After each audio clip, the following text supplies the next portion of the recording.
hear what other Canadians hope to see in an opening ceremony, so here's some of their thoughts.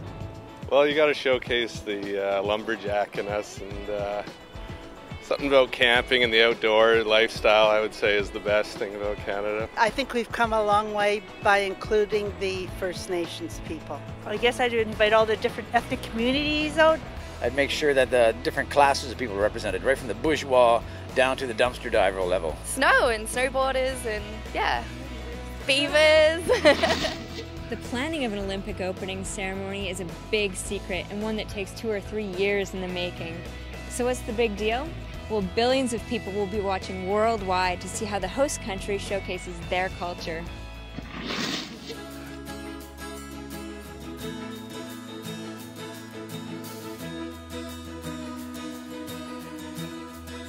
I think it's awesome. It'll be a great time and it'll be lots of fun. Hopefully just audition for holding the placard, so that would be really nice if I could get that one. Well, I've always wanted to be part of the Olympics, and I'm not old enough to volunteer, so this is my only shot to be part of them. But a friend did it, said it was really rewarding, it was really fun, it was a blast. It went awesome. Yeah, was it fun? A lot of fun. We had magic fingers. Who knows, maybe I'll be the male lead for the show. Oh, it was amazing. I've never been to an audition. I thought it'd be intimidating, but they made sure we had a good time. So I'm about to sit down with David Atkins, the executive producer of the Vancouver 2010 opening and closing ceremonies. He's from Australia. He produced the Sydney opening and closing ceremonies. Probably his best work, but his best might be yet to come. What are your goals with the 2010 opening ceremony? I think the single greatest ambition for me in delivering these ceremonies is that I've gone back to grassroots. I've gone back to my sort of theatre training and tried to create a level of intimacy and a level of storytelling and emotional resonance that I don't think's been in a ceremony of this scale before. It's a difficult thing to do on the sort of scales that we're talking in stadia. With the Sydney Games, you went the theatrical route and told a story. But what are some of the other paths you could take with opening ceremonies? There's probably 3 basic models. We had a story, but it was a bit like the story we're likely to tell here, that it wasn't a sort of lineal story, like a narrative that went from A to B. Although we did have a character. There was a little girl who became the thread, sort of woven through the story to give the audience a sort of a way of a point of reference for everything, and she became that point of reference. And that sort of narrative version. And then you've got the other sort of television model, which is where television producers were more, I guess, influential on the ceremonies than theatrical or choreographers have been since. And they became sort of segments, and each segment told its own story.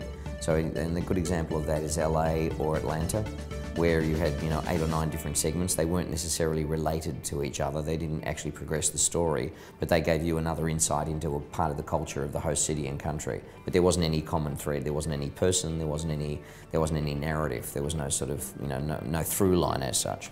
So there's that one, and then there's the really sort of esoteric versions like Albertville, where where it's all about a particular aesthetic. And with the ceremonies, there are a few mandatory elements. Does that constrain you at all? As long as the protocol elements follow an order, and that order doesn't change, we can put things in between them. We can have an hour in between 2 of them if we want. So they're quite that's relatively liberating in terms of a structure. There are certain things like the entrance of the torch and the lighting of the cauldron, which are very, very prescriptive, and they have to happen in a certain order at a certain time. How do you cross language barriers? You're speaking to the world right now, but how do you tell that story that everyone can understand? Well, it's a visual medium, so our language is pictures.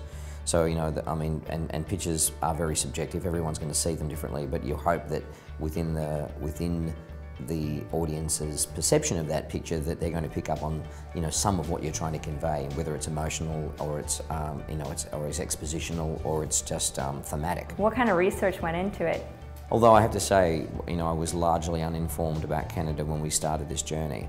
And so we started it with the symposiums, which you know a bit about. We invited cultural figures from around Canada to participate in a cultural exchange that eventuated in a sort of tome of ideas and concepts, very broad, that gave us the foundation to move forward on.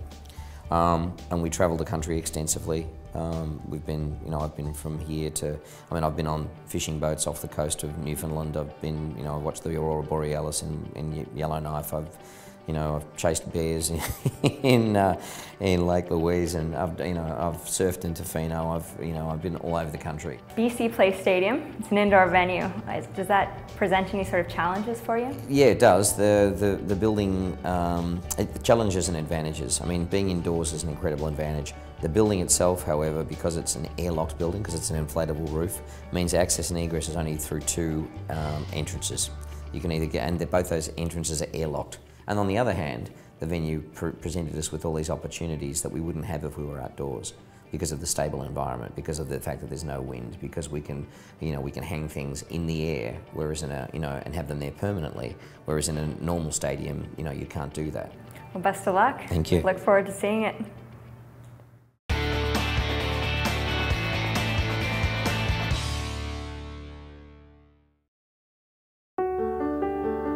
It's big. Beautiful. Laid back. Sophisticated. It doesn't get more West Coast than this.